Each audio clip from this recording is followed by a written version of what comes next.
What's up, you guys? I have details of a monthly recurring $2,000 stimulus check to go out to everybody in the nation. Americans are starting the summer worried about money, and almost 70% say that the state of the US economy is bad.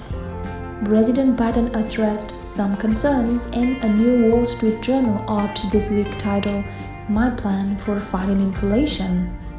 Biden writes, "The job market is the strongest since the post-World War II era with over 80 million new jobs, the fastest decline in unemployment on record, and millions of Americans getting jobs with better pay. The business investment is up 20% and manufacturing jobs are growing at the fastest rate in 30 years. But it would take more than odds to make Americans more confident about the economy." One thing Biden isn't talking about much right now is the direct payments that his administration made to Americans just last year, which is kind of surprising given how popular and effective they were. Nearly 4 in 5 voters supported the Biden administration's $1,400 payments last year. When you add up all the payments from the pandemic relief, most adult Americans got around $3,000. And starting in July of last year, the child tax credit sent a minimum of $250 to families every month. According to research from Columbia University, this resulted in the lowest poverty rate on record. Both child poverty and poverty among Black people decreased by nearly half. That was during a pandemic that decimated the economy just a year before. So if these cash infusions work to reduce poverty in 2021, couldn't more payments have reduced poverty this year and every year too? That's the idea behind a universal basic income, giving Americans direct cash payments. Some advocates say give it to everyone regardless of income. Cities like Stockton, California have piloted basic income programs, sending qualified residents payments every month. How far can these programs be expanded? And are they really the key to alleviating poverty in America, or too utopian and too expensive an idea?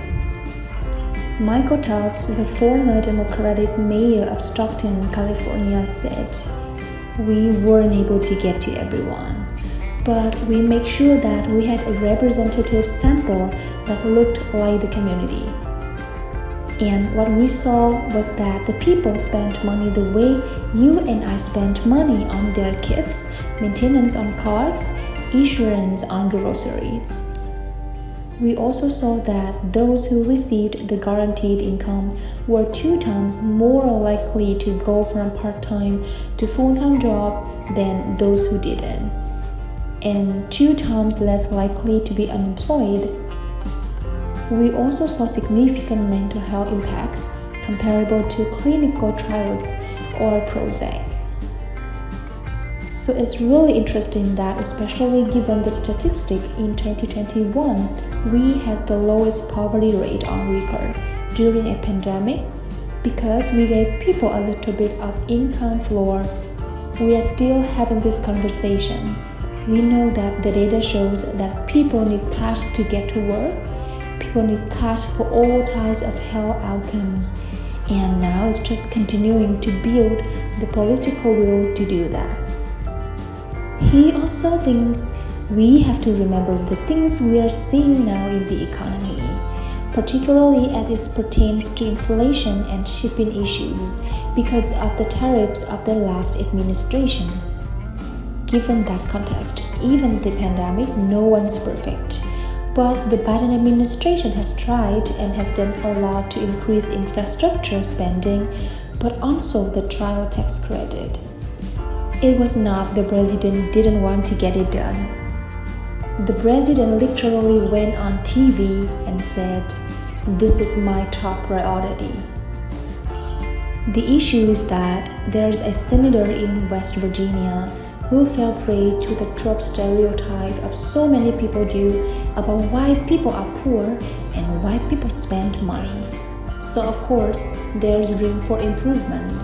But Michael thinks we can't lose sight of the fact that the president on most things has been very forthright about what he wants to see. It's really about getting Congress in the Senate.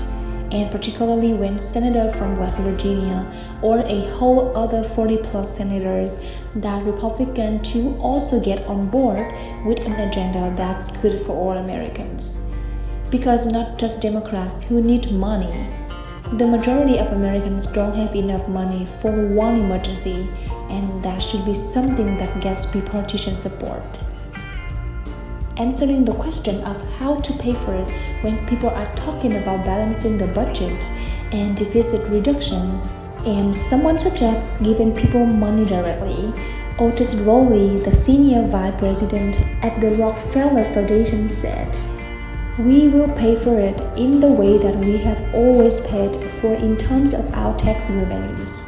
Our dollars are coming back to us to have to ensure that we are competitive and secure." I know a lot of conversation today is about Biden at the national level, but I do feel like all parts of the local and in the leadership that Mayor Tubbs showed, the leadership that we often see is also at the local level, and it builds itself off. We are investing in 12 places to our Rockefeller Opportunity Collective with mayors and county executives. They are just the tip of the spear in terms of looking for innovation. They are bipartisan.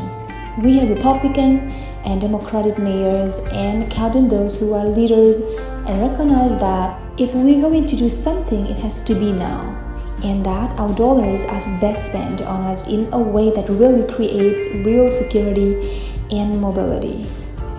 And I know that when you think about these populations that have been hardest hit not just at COVID, but historically they are Black, they are Latins, and they are indigenous.